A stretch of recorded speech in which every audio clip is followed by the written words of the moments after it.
Well, we have got reports today of a major blow to top leadership of the Islamic State militant group as ISIS news agency Amaq is claiming that a top figure and spokesman for the group, Mohammed al-Adnani, has been killed. Now, this would be the highest profile killing of an ISIS leader yet.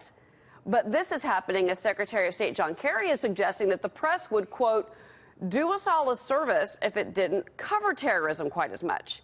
And that drew criticism from a number of news outlets, including the staff at Mr. Kerry's hometown paper, the Boston Herald, who published an editorial that reads, quote, yes, let's just ignore the bodies piling up from suicide bombings and well-plotted massacres. Let's not dwell on those lost at the Pulse nightclub in Orlando or the Bataclan in Paris or at a Christmas party in San Bernardino.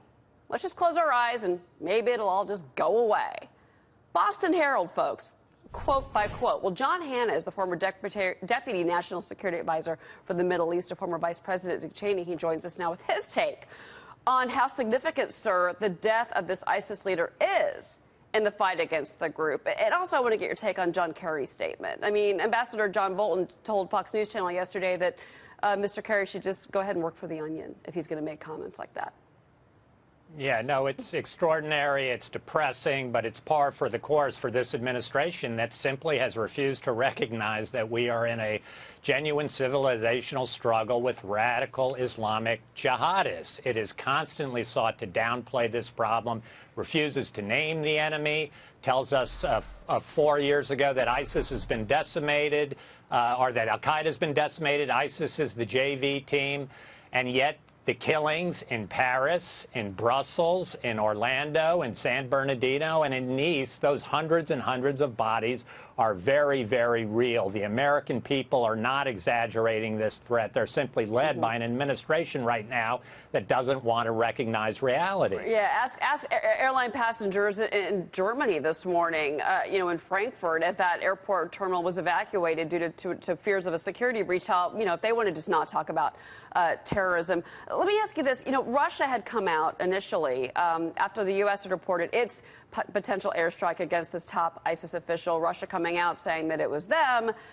U.S. officials have backtracked on that today. But where does that leave us with regards to Russia and our partnership with them and our fight in Syria, if that fight indeed is going to be together and it's not clear that it's going to be?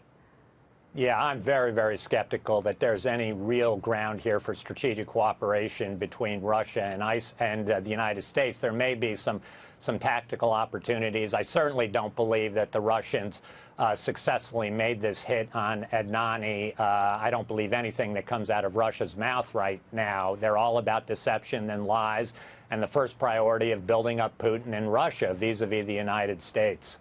It's been interesting because you see that Senator Harry Reid has been, calling for an FBI investigation. And he's basically asking, with regards to Russia, that not only could the Russians have some kind of influence in the U.S. election, that's a story that we're following as well, but the fact that you've got President Obama on his way to G20, he's supposed to sit down with Vladimir Putin and have some kind of, conversation with regards to ISIS. Could that be a positive turning point?